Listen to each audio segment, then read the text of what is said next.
Alors, c'est le printemps, et comme toutes les saisons en France, c'est la mode de l'islam. Alors, Decathlon a voulu sortir un hijab pour les femmes voilées pour leur permettre de faire du sport. Oh putain, les fachos, ça leur a fait chauffer le bocal. Ils étaient à ça de griller leur seul neurone. Et polémique nationale, carrément. Ils ont été jusqu'à menacer physiquement les employés de Decathlon qui, du coup, a reculé. On est en train de remplacer la loi du plus fort par la loi du plus con dans ce pays. Je sais pas si c'est un progrès. Mais je sais pas si vous imaginez le degré d'ennui qu'il faut avoir dans sa vie pour prendre de son temps pour empêcher des femmes de faire du sport.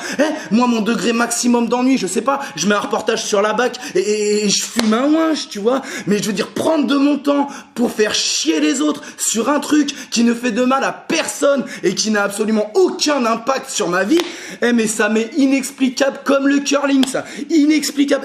Je l'envisage moins que le suicide que je n'envisage pas. Vous voulez pas les lâcher, les femmes musulmanes, à un moment donné, dans ce pays, putain. Vous dites qu'elles sont soumises, mais vous les empêchez de faire les sorties scolaires, vous les empêchez d'aller à la piscine, vous les empêchez d'aller à la plage, et maintenant vous allez les empêcher de faire du sport. Vous êtes contradictoire comme Benalla devant un juge d'instruction, laissez-moi vous le dire. C'est vous qui les discriminez, ces femmes-là. Et par pitié, ne me parlez pas de féminisme, parce que dénier l'individualité et le libre arbitre de centaines de milliers de femmes sous prétexte qu'elles ont un bout de tissu sur le crâne, c'est aussi patriarcal que colonialiste. Voilà, je vous le dis. Putain, et de toute manière, vous en avez rien à foutre des femmes. Les fachos, on vous connaît. Les victimes, les gens qui sont en position de victime, vous en avez rien à foutre. C'est comme les SDF, ils vous intéressent que s'ils vous permettent de légitimer votre discours raciste parce que vous vous faites chier dans votre vie de merde. Putain, aller marcher en forêt, vous nous cassez les couilles.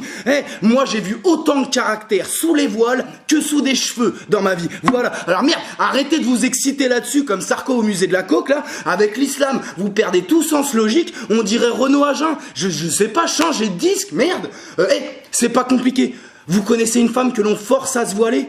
Aidez-la. Vous en connaissez pas? Fermez-la. Voilà, fin du débat. Merci, au revoir. De rien, c'était Mathieu Longade. De rien pour ma participation au débat sur le voile. Putain, c'est si compliqué que ça.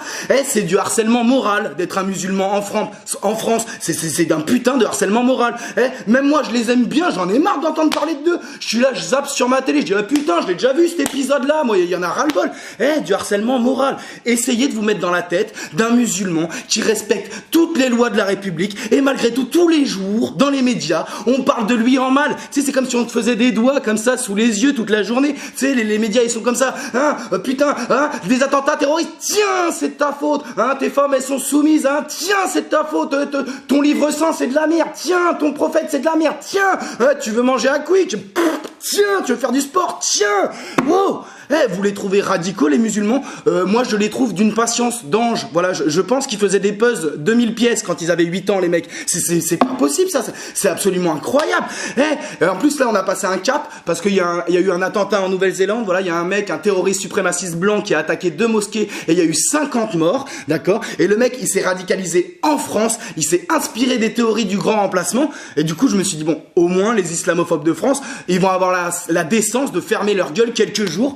Mais devine, les médias, ils invitent qui? De Villiers, Ménard, Zemmour. Oh putain, j'ai vu ça. Tous les combos de Street Fighter, ils me sont revenus à l'esprit, le truc.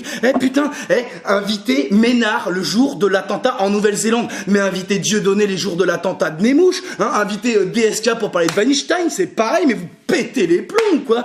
Je pense que les médias, vous vous rendez même plus compte de ce que vous faites. À force de remuer la merde, vous en avez plein les yeux, vous vous rendez pas compte, c'est très grave. Ces gens-là, ils ont une part de responsabilité dans ces attentats, d'accord? Renaud Camus, il est cité par le terroriste, comme d'ailleurs Alain Finkielkraut avait été cité à de multiples reprises par Breivik, même si on le dit jamais, l'autre il est cité par le nouveau terroriste, l'autre il est cité par Breivik, et ça fait pas plus de bruit qu'une fourmi qui pète. Putain, mais imaginez si un terroriste musulman disait s'être inspiré d'un imam, je sais pas où. L'imam il serait en tôle. Vous pétez les plombs. Là, il y a des musulmans qui sont morts parce que musulmans, d'accord, assassinés par un terroriste, et vous invitez des mecs qui, sur votre plateau, effleurent l'idée que c'est compréhensible. Et j'étais là, je regardais les débats, je disais, ils sont vraiment en train de dire que c'est un peu de la faute des morts, s'ils sont morts, là, on en est là, vraiment. Elle est où ma weed? Elle est où ma weed? La weed ou le fusil? La weed ou le fusil? On n'en peut plus. Putain, ces gens-là, ils ont rien à foutre sur des plateaux télé, d'accord? Éventuellement, au musée des fils de pute, certains ont leur place, d'accord? Oh, Zemmour, Vous me le foutez sous plexiglas, celui-là, c'est une pièce maîtresse. Mais sur des plateaux télé, ils ont absolument rien à foutre. On est en train de devenir le phare mondial de l'islamophobie. Je sais pas si vous vous en rendez compte.